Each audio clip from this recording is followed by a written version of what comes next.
Amen. Bénédiction générationnelle, c'est de cela qu'il s'agit aujourd'hui. Tu as beaucoup entendu parler des malédictions de génération. Aujourd'hui, tu vas entendre parler des bénédictions de génération. Parce que s'il existe des malédictions de génération, il existe aussi des bénédictions de génération. Mais redéfinissons ce soir dans le but de la clarification de certaines choses qui vont nous aider à mieux comprendre la bénédiction. Revoyons la définition encore de la malédiction. Vous savez, ce ne sont pas toutes nos fautes dont les conséquences s'arrêtent à nous. Il y a des fautes dont les conséquences perdurent pendant longtemps sur nos enfants et sur nos petits-enfants jusqu'à atteindre nos arrière-petits-enfants. Et de l'autre côté également, il y a des gens qui sans effort prospèrent, sans effort avancent, sans effort se marient, sans effort établissent une chose et elle est indétrônable. Il existe ce genre de personnes. Tu vas quitter un camp pour aller dans l'autre au nom de Jésus. Donc la malédiction est un moyen utilisé par une force surnaturelle pour faire aboutir le mal dans la vie de quelqu'un ou dans la vie de quelque chose. C'est une force surnaturelle qui est utilisée afin de faire aboutir le mal dans la vie de quelqu'un ou de quelque chose. Et cela peut se poursuivre comme une course de relais génération en génération. La malédiction est un long bras qui traverse des générations pour faire subir les mêmes sorts aux membres d'une même famille. Donc une malédiction est comme un bras maléfique qui agit et qui emmène des membres d'une même famille à subir le même sort. Ça peut être la mort prématurée, ça peut être une maladie particulière, ça peut être une situation de pauvreté, ça peut être une honte qui subit, qui arrive à un certain moment de la vie. Mais c'est une malédiction parce que quand on fait la chronique de l'histoire des membres de cette famille, il y a une trace que l'aïeul a subi la même chose, le grand-père a subi la même chose et les enfants sont en train de vivre la même chose. La malédiction est un voile qui couvre et empêche le soleil de briller sur certaines personnes, de briller sur certaines familles, de briller sur certaines nations. C'est comme si vous êtes couvert, vous ne voyez briller rien du tout. Ce voile, la malédiction, peut être un bras, peut être une chaîne, à tel enseigne que souvent on fait le décompte 1, 2, 3, arrivé sur toi on te saute. Ou alors lorsque tu arrives, il y a une opportunité, on dit non, le chef vient de sortir. On dit l'annonce vient de clôturer. L'annonce de travail là, elle vient de clôturer. Pourquoi? Parce qu'il y a une force spirituelle qui te couvre et qui empêche que de bonnes choses arrivent dans ta vie. La malédiction est une barrière invisible qui empêche l'accomplissement de la destinée des uns et des autres. La malédiction peut bloquer la guérison. Vous n'avez jamais vu des gens qui vont à l'hôpital et puis on les déchire de tous côtés sans que le médecin ne voie exactement de quoi la personne souffre. Et il est obligé de dire ta situation me dépasse. La personne souffre, elle est emmenée à l'hôpital. On la traite de toutes les façons. Elle ne guérit pas et on n'arrive pas à voir exactement où le mal vient. Et même si on arrive à identifier le mal, on coupe la tumeur, elle ressurgit encore. La cause, c'est une malédiction. Et si une malédiction n'est pas brisée, elle est transmise automatiquement aux descendants du porteur de la malédiction comme des ayants droit d'une malédiction. De la même manière qu'il y a des ayants droit d'un héritage, il y a des ayants droit d'une malédiction. Des gens qui héritent d'une malédiction. Alléluia. Les signes distinctifs de la malédiction de manière permanente, c'est premièrement l'humiliation. Quand tu es constamment humilié, je veux parler de honni. C'est un mot que tout le monde peut comprendre. On est constamment en train de t'humilier, de te honnir en public, en privé, au quartier ou tout. On est toujours constamment en train de te rabaisser. À ta vie n'est pas attaché l'honneur et le respect. Quand tu parles, on dit oh tais-toi. Dès que tu essaies de te manifester un peu, il y a toujours quelque chose pour emmener ta vie en dérision. Il n'y a aucun respect, aucune considération qui est attachée à ta vie. C'est très souvent la queue et rarement la tête. Tu as des prédispositions aux accidents bizarres et aux morts anormales et prématuré. Ce long bras maléfique sera brisé de ta vie au nom de Jésus. Je vais te rappeler que les malédictions sont réelles. Les malédictions sont comment? Il y a des gens qui font plus d'efforts que toi, mais qui n'ont pas les résultats que tu as. Il y a des gens qui sont plus compétents que toi, mais qui n'ont même pas un quart des résultats que tu as. Il y a des gens bien-aimés, des femmes qui sont beaucoup plus belles, des hommes qui ont beaucoup plus de revenus, mais qui n'ont pas le niveau de satisfaction que tu as. Il n'y a aucune explication logique si ce n'est d'aller voir dans leur lignée quelle force est en opération dans leur vie. Aujourd'hui, la force sera exposée et Dieu va te connecter à quelque chose de plus grand. Je vais te revisiter les différentes causes de malédiction rapidement. Est-ce qu'on peut voir ça? Allons dans Exode chapitre 20, disons à partir du verset 1. Je vois Dieu bénir quelqu'un au nom de Jésus. Si c'est de toi qu'il s'agit, dis c'est de moi. Alors Dieu prononça toutes ces paroles en disant: Je suis l'Éternel, ton Dieu, qui t'a fait sortir du pays d'Égypte et de la maison de servitude. Tu n'auras point d'autre Dieu devant ma face. Verset 4. Et tu ne feras point d'image comment taillée, ni de représentation quelconque des choses qui sont en haut dans les cieux et qui sont en bas sur la terre et qui sont dans les eaux plus bas que la terre. Verset 5. Tu ne te prosterneras point devant elles et tu ne les serviras point, car moi l'Éternel ton Dieu, je suis un Dieu jaloux qui punit l'iniquité des pères sur les enfants jusqu'à la 3e et à la 4e génération de ceux qui me haïssent. Le verset 6, dans le texte qui suit, il dit: et qui fait comment?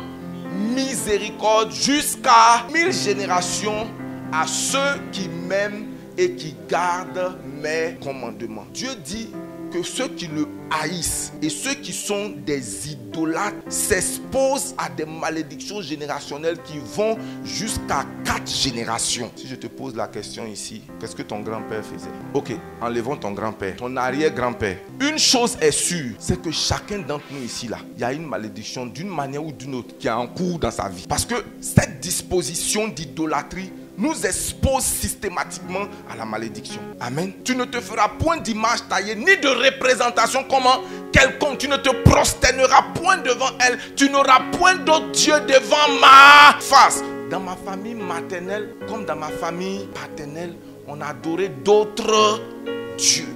Et l'idolâtrie est la première cause de malédiction. Y compris, même quand tu as fabriqué une statue, qu'elle s'appelle Marie ou Joseph, à partir du moment où tu te prosternes devant elle, la même disposition de malédiction là, elle est sur toi. Est-ce qu'on peut voir le texte de loi biblique qui codifie les malédictions? Allons rapidement dans Deutéronome chapitre 27 verset 15. Je vois quelqu'un être béni au nom de Jésus. Quelle que soit la malédiction, elle est brisée au nom de Jésus. Oh, dis amen bien. Amen. Tu ne vas pas transmettre la malédiction à tes enfants. Tu vas leur transmettre la bénédiction. Lisons ensemble s'il vous plaît. Maudit soit l'homme qui fait une image taillée ou une image en fonte. Abomination de l'Éternel. Œuvre des mains d'un artisan. Et qui la place dans un lieu secret. Et tout le peuple répondra et dira comment? Amen. Tout artisan qui fait une œuvre d'art ou une œuvre de fer ou d'un métal quelconque et qui dit, s'il met ça dans un lieu secret, il dit ça c'est mon Dieu que j'adore, que ce soit dans une case. La Bible dit que toute personne qui fait ça est comment? Dis avec moi, maudite. Et une fois qu'elle est maudite, elle s'expose à l'humiliation. Deuxième type, il dit maudit soit celui qui, je t'ai pas entendu, celui qui son père est désobéir à ses parents, ce n'est pas une raison de malédiction. Chacun de nous a désobéi. Mais mépriser, c'est plus fort que désobéir. Mépriser ses parents, c'est par exemple leur porter main. Il y a des enfants qui vont jusqu'à gifler, taper leurs parents. À l'âge adulte, parvenir à ce stade-là t'expose à la malédiction. Si ta mère te regarde, quel que soit tout l'argent que tu as, elle te regarde, te dit, tu vas chercher le bonheur partout, tu ne le retrouveras pas. Bien-aimé, aucun pasteur ne peut enlever ça sur ta vie. Est-ce que tu comprends ce que je veux dire? Aucun mystique ne peut enlever. Pourquoi? Parce que Dieu a lui-même établi cette loi. Et les anges, les démons et les entités spirituelles savent ça. Quand on arrive à la délivrance sur toi, les esprits disent, lui là, laissez-le en paix. Laissez-le comment? Lui là, sa malédiction vient d'où? De sa mère ou de son père. Ton père peut te regarder et maudit ta lignée. Il ne te maudit pas parce qu'il est seulement ton père. Il te maudit parce que tu as fait quelque chose qui t'expose à quoi? Malédiction. Et je vais répéter, la désobéissance, ce n'est pas la malédiction. Ce n'est pas ce qui nous expose, mais le mépris. La Bible dit que celui qui maudit son père et sa mère, le corbeau va percer. Que Dieu te bénisse au nom de Jésus. Il dit, maudit soit celui qui déplace les bornes de son prochain. Et le peuple dira comment? Amen. tu déplaces les propriétés de ton prochain. Tu t'exposes à la malédiction. Allons-y au verset 18. Maudit soit celui qui fait égarer un aveugle dans le chemin. Et tout le peuple dira Amen. Maudit soit celui qui porte atteinte aux droits de l'étranger, de l'orphelin et de la veuve. Maudit soit celui qui couche avec la femme de son père, car il soulève la couverture. Et dans ce texte, on met également tous les péchés sexuels qui vont dans ce qu'on appelle les péchés incestueux. Merci. La fornication ne rentre pas dans cette catégorie de péché. Si tu couches avec ta soeur, tu entraînes une malédiction sur toi et sur tes enfants et sur tes arrière-petits-enfants. Si dans ta famille, il y a eu un homosexuel, vous entraînez dans votre famille le meurtre. S'il y a un woubi dans ta famille, s'il y a un quoi? S'il y a un woubi dans ta famille, à partir du moment où il est woubi, ça dit qu'il a invité, il a envoyé une invitation express à la malédiction de venir demeurer dans sa famille pour des générations et des générations. C'est ainsi que vous voyez dans cette famille des enfants d'un handicap bizarre. L'enfant naît avec un œil bizarre, un pied bizarre. Souvent quand vous interrogez certaines choses, vous montez dans la cure d'âme, vous interrogez, vous allez vous rendre compte que quelque part là-bas, il y a un woubi dans la famille. Il y a un comment? Ou bien tu te rends compte que le grand-père a couché avec sa petite fille. De tels péchés, même si ce n'est pas connu des hommes, attire la malédiction dans les familles. C'est pourquoi vous pouvez remarquer que dans souvent des familles dites riches, il y a des calamités. Après la première génération des gens qui ont prospéré, toute la génération qui suit là, c'est le désastre, c'est la désolation, c'est beaucoup de mauvaises choses qui se passent dans la famille. Pourquoi? Parce que souvent certaines personnes ne sachant pas gérer la prospérité, le succès, se mettent dans beaucoup de sortes de vices. Mais de la même manière qu'il existe, parce qu'il est écrit dans Proverbe chapitre 26 que la malédiction sans cause n'a pas d'effet. Cela sous-entend donc que la bénédiction, elle également, est suivie de quoi? D'une cause. Nombre chapitre 6 versets 24 à 26. Que l'Éternel te bénisse et qu'il te garde. Que l'Éternel fasse comment? Lui sa face sur toi et qu'il t'accorde comment? Sa grâce. Que l'Éternel tourne sa face vers toi et qu'il te donne la paix. Donc la première cause de bénédiction dans la vie des gens, c'est de reconnaître le Dieu du ciel comme étant unique. Il ne s'agit pas simplement de le reconnaître, mais de l'adorer comme il le demande. Je m'explique. Exode chapitre 20, le verset 1 à 2 que nous avons lu tout à l'heure, où le Seigneur commence par dire qu'il bénit jusqu'à 1000 générations. Mais quand il commence, il dit: je suis l'Éternel ton Dieu qui t'a fait sortir d'où ça? Pays d'Égypte. Tu n'auras point d'autre Dieu devant ma face. C'est une chose de n'avoir point d'autre Dieu, c'est-à-dire à côté du Seigneur, tu ne dois pas avoir d'autre Dieu. Tu ne dois pas faire allégeance à une case, à une société secrète, à reconnaître quelqu'un comme étant ton Dieu à côté du Dieu d'Israël. Et à côté de cela, si tu le reconnais comme étant ton Dieu, ne fais point d'image taillée pour essayer de rentrer en contact avec lui. Parce que c'est une chose de dire que je reconnais le Dieu d'Israël comme étant le vrai Dieu, mais ma religion à moi, notre doctrine à nous, nous dit que voici comment on doit adorer. Notre conception, notre théologie nous permet de bâtir certaines statues, de faire certaines images, d'avoir ça dans nos Bibles. Ça nous aide à avoir notre foi, à booster notre foi. La Bible est claire là-dessus et ce texte est valable dans toutes les Bibles du monde. Psaume 112, versets 1 à 2. La foi est la cause essentielle de la bénédiction. Louez l'Éternel. Heureux l'homme qui craint l'Éternel, qui trouve un grand plaisir en ses commandements. Dit sa postérité sera comment? Puissante sur la terre. La génération des hommes droits sera comment? La Bible dit que la génération des hommes comment? Droits sera bénie. Tu déconnectes tes enfants de la malédiction générationnelle et tu les connectes à la bénédiction. La plus grande chose qu'on peut céder, j'ai dit la plus grande, je n'ai pas dit la seule chose, je me reprends. La plus grande chose que tu peux céder à tes enfants, je n'ai pas dit la seule chose, c'est de leur montrer le chemin de Dieu.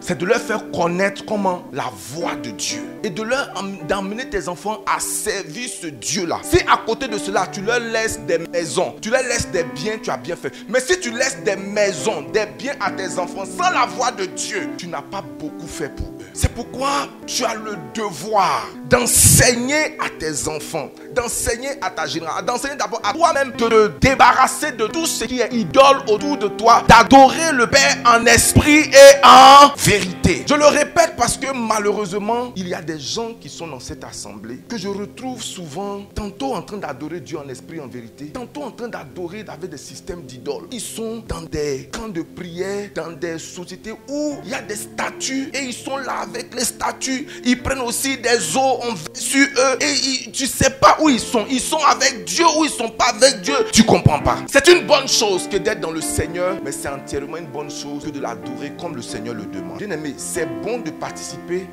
à un programme avec des frères catholiques. Tu peux être avec des gens sans forcément participer à leurs actions. Genèse chapitre 12 verset 2 à 3. La foi est une cause essentielle de bénédiction et Abraham en est un exemple marquant. En raison de sa foi, le Seigneur a dit qu'il sera grand. Allons-y, Genèse chapitre 12 verset 2 à 3. Commençons à partir du verset 2. Verset 1, peut-être pour une meilleure compréhension. L'Éternel dit à Abraham, va-t'en de ton pays, de ta patrie, de la maison de ton père, dans le pays que je te montrerai. Et par conséquent, qu'est-ce qui se passe? Je ferai de toi une grande nation. Je te bénirai et je rendrai ton nom comment? Et tu seras mon fils et ma fille, tu deviens une source de bénédiction pour tes enfants et pour ceux qui se connectent à toi. À cause de toi, le malheur s'arrête dans ta famille. À cause de toi, la mort prématurée s'arrête. À cause de toi, certaines calamités s'arrêtent. Dans le nom puissant de Jésus. Pasteur Toulé, Abraham dont il est question, il venait d'un territoire qu'on appelle Ur en Chaldée. C'était un territoire où il y avait des idolâtres.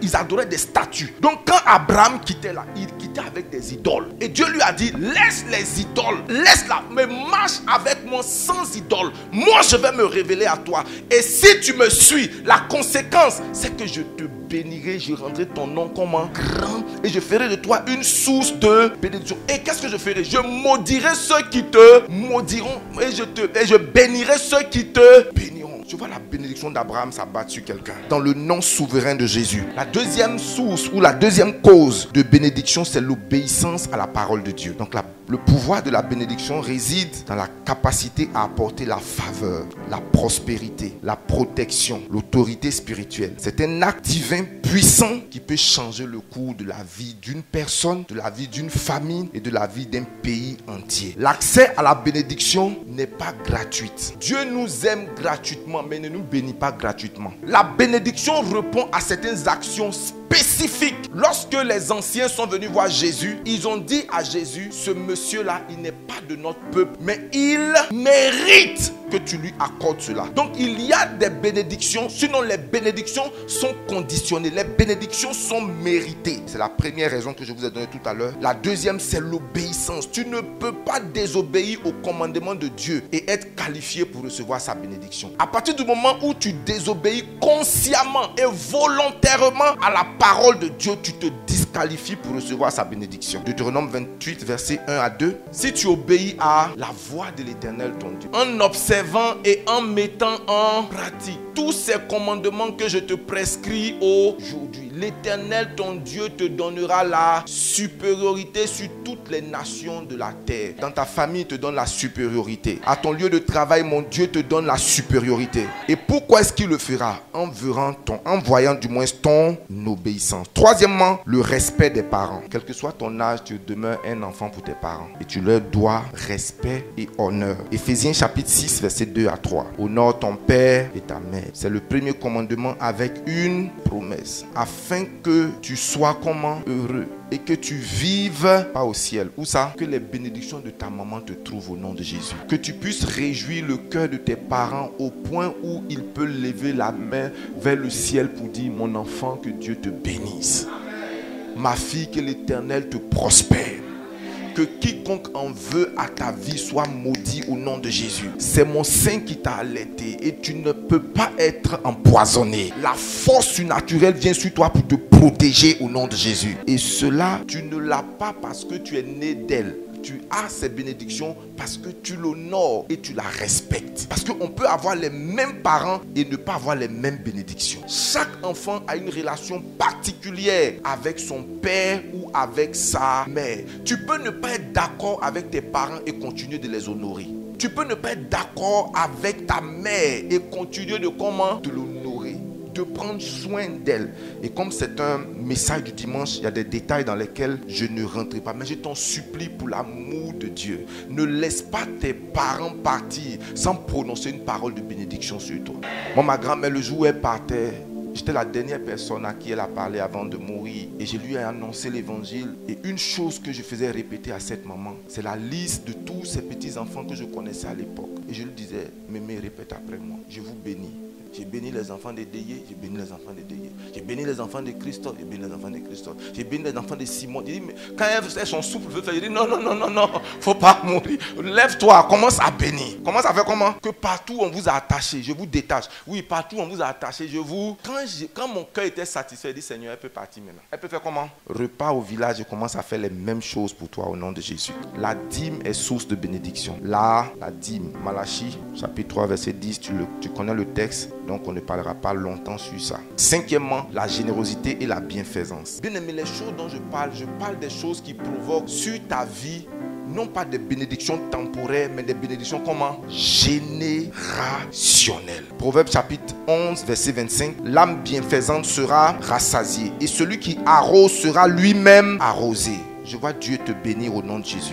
Luc chapitre 6 verset 38 dit, donnez et il vous sera comment? Donné. Sixièmement, et c'est très important, bâtir un temple terrestre à Dieu. Toutes les familles qui ont bâti une maison à Dieu ont scellé la bénédiction pour leur génération pendant 1000 générations. Il y a des offrandes qui parlent non pas pour toi, mais qui restent comme Ebenezer devant Dieu pour ta génération. Quelqu'un qui offre un terrain n'est pas comme quelqu'un qui offre 1000 francs. Si tu offres un terrain pour que la maison de Dieu soit bâtie, bien aimé, tu as scellé avec le ciel une bénédiction éternelle pour tes enfants. Ce n'est pas moi qui le dis. Regardons 2 Samuel chapitre 7 à partir du verset 1 à 17. Vous allez lire ça peut-être à la maison. Ok, lisons le verset 2. 2 Samuel chapitre 7, le verset 2. Regardons quelque chose. S'il te plaît, prête attention, Dieu va te bénir. Fais vraiment attention. C'est David qui parle. David dit à Nathan, vois donc, j'habite comment? Dans une maison de cèdre. Et l'arche de Dieu habite au milieu d'une tente. Verset 3. Nathan répondit au roi, va, fais tout ce qui est dans le cœur, car l'Éternel est avec toi. Allons au verset 13. Là, c'est-à-dire que David voit que l'arche de l'Éternel se trouve dans des conditions. Il décide de bâtir une maison à l'Éternel. Et regardez la conséquence de ce que David a pris comme décision. Le verset 13, lisons ensemble. Dieu ici parle à David en lui disant, c'est pas toi qui vas faire,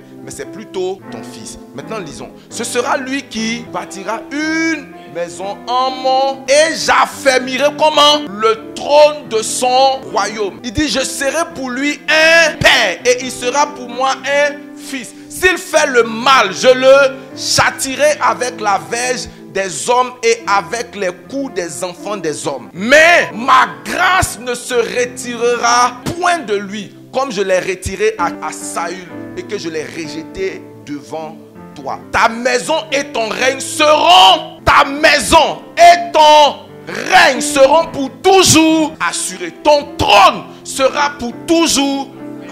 Saül vient de la tribu de Benjamin. Et dans le plan de Dieu, il allait faire tontine de royauté entre les tribus, sauf la tribu de Lévi. Selon le plan de Dieu, ce mandat-là, telle tribu, les Benjamins prennent. Après les Benjamins, on donne à une autre tribu. Après eux, Dieu donne à une autre tribu. Mais à cause de cette action que David a eu à cœur, David dit, je vais bâtir une maison. Il dit, non, c'est ton enfant. Et comme c'est votre famille qui a décidé de bâtir une maison à Dieu, la royauté va demeurer avec vous. Il ne faut pas te plaindre de certaines personnes qui réussissent. C'est parce que leurs grands-pères ont fait. C'est pas ce qu'ils ont fait pour les missionnaires. C'est pas ce qu'ils ont fait pour l'œuvre de Dieu. Si Dieu me fait grâce, je n'ai pas simplement prié. Je n'ai pas simplement bâti une maison pour moi. Je veux bâtir une église sans contribution avec quelqu'un. Pour dire, Seigneur, enregistre mon nom et ma lignée comme des gens qui ont bâti une maison pour toi. Quand j'ai commencé, docteur, à lire la biographie d'Elon Musk, qui est aujourd'hui l'homme le plus riche, il vient d'une famille de juifs. Il y a des gens, ils font que récolter ce que leurs parents ont fait. Toi, tu te lèves, tu dis, je vais devenir milliardaire comme lui. Tu ne sais pas ce que ses parents ont fait. Donc, eux, ils sont en train de récolter, ce que leurs parents ont fait des générations après. Donc, c'est ta responsabilité, toi et moi, de poser des actions spécifiques devant Dieu pour forcer notre famille dans le cœur de Dieu. Parce que, L'amour ne se mérite pas, mais les bénédictions se méritent. Et quand Dieu doit bénir, il regarde qu'est-ce que tu poses comme action. Il y a des gens, ça n'est même pas dans leur cœur. Moi, parce qu'il considère que l'église c'est le business des pasteurs. Il ne peut pas s'imaginer que lui peut offrir un terrain. Il y a des maladies qui ont pris fin, des élévations qui ont commencé dans certaines familles parce qu'elles ont offert une partie de leur bien pour dire, prenez cette partie, regarde Obed-Édom. Si l'âge de l'Éternel est venu dans sa maison pour un temps, regarde la pêche désastreuse dans la vie de Pierre. Et que Pierre, après avoir donné sa barque, le Seigneur lui a donné une pêche miraculeuse. Bien aimé, chaque personne qui dans sa lignée peut se tenir pour bâtir un temple à la gloire du Seigneur. L'Éternel enregistre cela. C'est l'histoire d'un homme de Dieu un Africain, l'archevêque Benson Idaoussa, qui se retrouve à une croisade avec des Blancs. Et puis, c'était une convention, lui devait prêcher. Et quand il arrive dans l'hôtel, il voit le gars qui était sur l'affiche, le gars en train de nager. Lui, quand il est monté, il a commencé à prier. Il a commencé à prier. Seigneur, descends ta gloire. Seigneur, descends ta gloire. Quand il descend, le gars a quitté la piscine. Il est en train de faire jeu dans le hall, dans l'hôtel. Il dit, mais le gars là, il n'est pas sérieux. On dit, il y a croisade. Pourquoi il s'amuse comme ça? Est-ce qu'il connaît le programme même? Quand il est revenu, quand il était encore avec son coca, cette fois-ci en train de boire, en train de faire tout. Et l'archevêque dit, tout ce qu'il demandait au Seigneur, le gars là n'a qu'à prêcher avant le prêcher. Si lui il finit de prêcher, c'est-à-dire que le gars, il aura la honte de sa vie. Parce que lui, tel qu'il a prié, tel qu'il a prié, il est sûr que l'onction va gâter le coin. Bien aimé, quand le monsieur qui s'amusait depuis le matin, qui était à la piscine, qui était en train de boire, quand il est monté sur l'autel, Hallelujah, glory be to God.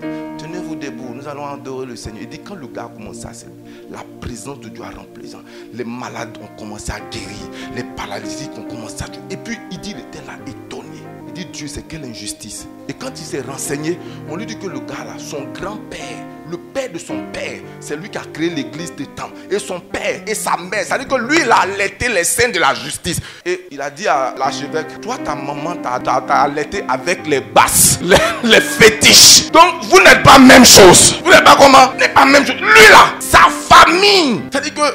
Et il allait checker sur lui. Il y a longtemps, ils ont fini les malédictions générationnelles. Maintenant, ils sont dans les bénédictions comment? Générationnelles. Son aïeul est pasteur. Son père est pasteur. Lui-même, il est. Ses enfants sont comment? Pourquoi? Tu penses que quand moi je prie maintenant là, je prie seulement pour moi? Je prie pour mes enfants. Je prie pour mes petits. Jésus, même quand il priait là, il ne priait pas seulement pour lui, hein. Il dit pour ceux qui viendront. Donc, tout ce que nous sommes en train de faire, même ma présence aujourd'hui 15 là, Seigneur, c'est pour mes enfants et mes petits-enfants qui ne sont pas encore nés. Seigneur, que les enfants de Mouna, que les enfants de mes enfants, tu pries pour eux à partir de toi. Maintenant, imagine quelqu'un qui est en train de voter dans l'occultisme, en train de voter dans le combien, qui est en train de voter tant. Quand lui il vient là, il doit commencer au CP1. Il doit commencer comment? Et puis maintenant, en finir avec les malédictions, pour commencer avec quoi? Tu dois aligner tes enfants dans les bénédictions générationnelles. Et souvent on ne comprend pas ça. Si l'homme de Dieu ne s'était pas renseigné, il allait dire Dieu est injuste. Il allait dire Dieu est comment? Comment moi j'ai prié, je suis venu, j'ai prié 4 heures du temps, j'ai gibardé, j'ai bracadé, j'ai fait tout ça. Et puis le gars il s'amuse, il vient et puis il souffle dans le micro. Et puis des choses se font. Bien aimé, il y a des gens, eux ils n'ont pas connu certaines choses. Ils ont connu l'école du dimanche. Ils ont connu quoi? On les a réveillés, leur maman les a réveillés salive sur eux. C'est-à-dire que tu te lèves la nuit, ta main est sur toi. Tu dis, ah maman. Et il y a certaines personnes, eux pour eux là, c'est l'eau des fétiches là qu'on met sur eux. que de quelque chose qu'on fait sur eux. On les chicote avec. On les prend. On met kaolin sur eux ici. Il y a des gens même là, ils ont traces de scarification sur leur tout. On les a scarifiés, on a coupé dans leurs mains. On a coupé. Maintenant tu viens de donner ta vie à Dieu. Je ne sais pas à quelle génération tu es, mais il y a une malédiction qui court dans ta vie. Elle doit prendre fin au nom de Jésus. Est-ce qu'on a compris le sens de ce message? Amen. Ça doit s'arrêter par nous. Et nos enfants doivent jouir de la bénédiction. Tu es les prémices de ce que Dieu va faire dans ta vie. Dieu honore les générations. Dieu honore les pères, il honore les fils. Bien aimé, écoute-moi, il y a des promesses de Dieu dans ta vie qui ne vont pas se réaliser en ton temps, mais qui vont se réaliser dans la vie de tes enfants. Et tes enfants diront, je bénis Dieu pour ma maman. Je bénis Dieu pour comment? C'est pourquoi Il y a des gens que Dieu doit les bénir forcément. Dieu ne peut pas donner la même bénédiction à l'enfant d'une dame qui était dans les bars pendant qu'elle était enceinte, fumant, était en train de danser sur des musiques obscènes. Et toi, tu étais dans la maison de Dieu, chantant dans la maison de Dieu, adorant dans la maison de Dieu, balayant dans la maison de Dieu. C'est-à-dire que tu soumets ta grossesse même à un environnement spirituel. Et voir demain l'enfant de l'occultiste et l'enfant de la personne bénie compétir à un même poste et être surpris que l'enfant de l'homme béni n'aille pas de l'avant. Dieu n'est pas injuste. Tu dois retourner et te dire, renonce à ces fétiches, je renonce à ces idoles. Et je veux croire en Dieu non seulement pour moi-même, mais je veux croire en Dieu pour mes enfants. Je veux les connecter à la bénédiction générationnelle. Et bien aimé, pendant que je clôture, au cas où tu ne crois pas, ce Dieu-là ne peut pas te mentir. Il a une carte de visite des gens pour lesquels il a travaillé. Mais si tu veux douter de quelqu'un, regarde au moins ce qu'il a fait. Il a pris Abraham comme un vaurien. Regarde ce qu'il a fait avec sa descendance. Regarde ce qu'il fait avec la descendance d'autres personnes. Regarde même dans ce pays ce qu'il fait avec des personnes. Bien-aimé, ne sois pas surpris. Tes efforts ne sont pas vains. Tu seras les prémices de la bénédiction de l'Éternel. Tiens-toi sur tes pieds, acclame très fort le Seigneur.